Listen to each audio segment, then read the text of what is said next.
الحمد لله رب العالمين، الصلاة والسلام على خاتم النبيين وعلى آله وصحبه أجمعين، أما بعد، فأعوذ بالله من الشيطان الرجيم، بسم الله الرحمن الرحيم. قال الله تعالى في سورة آل عمران: يا أيها الذين آمنوا لا تكونوا كالذين كفروا وقالوا لإخوانهم إذا ضربوا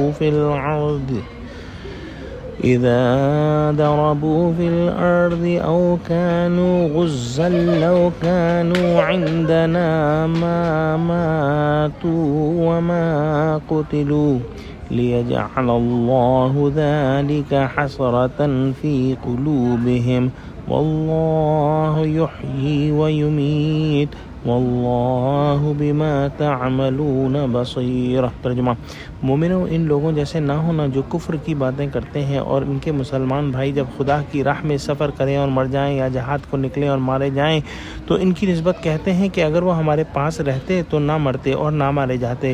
ان باتوں سے مقصود یہ ہے کہ خدا ان لوگوں کے دلوں میں افسوس پیدا کر دے، اور زندگی اور موت تو خدا ہی دیتا ہے، اور خدا تمہارے سب کاموں کو دیکھ رہا ہے۔ منافقین کی یہ عادت ہوتی ہے کہ نہ تو وہ خود خیر کا کام کرتے ہیں اور نہ ہی دوسروں کو کرنے دیتے ہیں، اور جو لوگ خیر کے کاموں میں لگیں ان کو طعنے دیتے ہیں، اور جو خیر انہیں نصیب ہوا ہو اس خیر کو نقصان سے تعبیر کرتے ہیں۔ جو لوگ دنیا کی محبت میں غرق ہوں انہیں دوسروں کے آخرت کے اعمال نہیں بھاتے۔ اللہ کے لیے جو ان کی جانی یا مالی قربانی ہو وہ ان منافقوں کو اچھی نہیں لگتی۔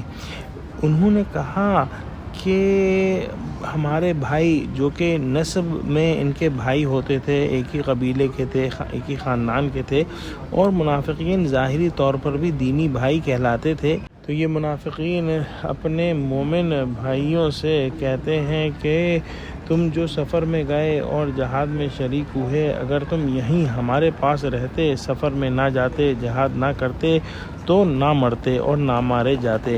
بظاہر ان کا یہ کہنا ہمدردی جتانے کے لیے ہوتا تھا، لیکن وہ یہ نہیں جانتے کہ ہمدردی خیر کے کاموں سے روکنے میں نہیں ہوتی۔ مسلمانوں کو اللہ سبحانہ وتعالی نے حکم دیا ہے کہ تم ان لوگوں کی طرح مت ہو جاؤ۔ ایسا کہنا ان کے قلوب میں حسرت کا سبب ہے۔ پھر فرمایا کہ موت و حیات اللہ کے ہاتھ میں ہے۔ کوئی شخص کسی جگہ قیام کرنے سے موت سے نہیں بچ سکتا۔ وہ کسی بھی جگہ قیام کرے قضاء الہی سے نہیں بچ سکتا۔ وہ جہاں بھی ہوگا قضاء اور قدر کے موافق اجل مسمى پر اس کو موت آ ہی جائے گی۔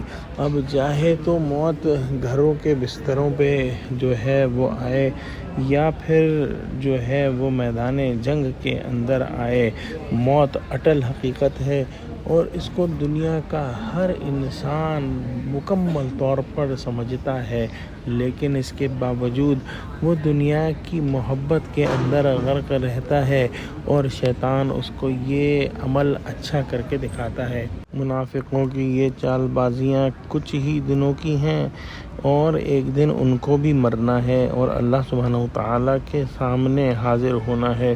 بے شک اللہ سبحانہ وتعالیٰ سب کاموں کو دیکھ رہا ہے۔ دعا کرتے ہیں کہ اللہ سبحانہ وتعالیٰ ہم کو دین کا فہم عطا فرما، اور ہمارے اندر منافقت کی کوئی بھی رمق نہ پیدا ہونے دے۔ آمین۔ وآخر دعوانا الحمد للہ رب العالمین۔ السلام علیکم ورحمۃ اللہ وبرکاتہ۔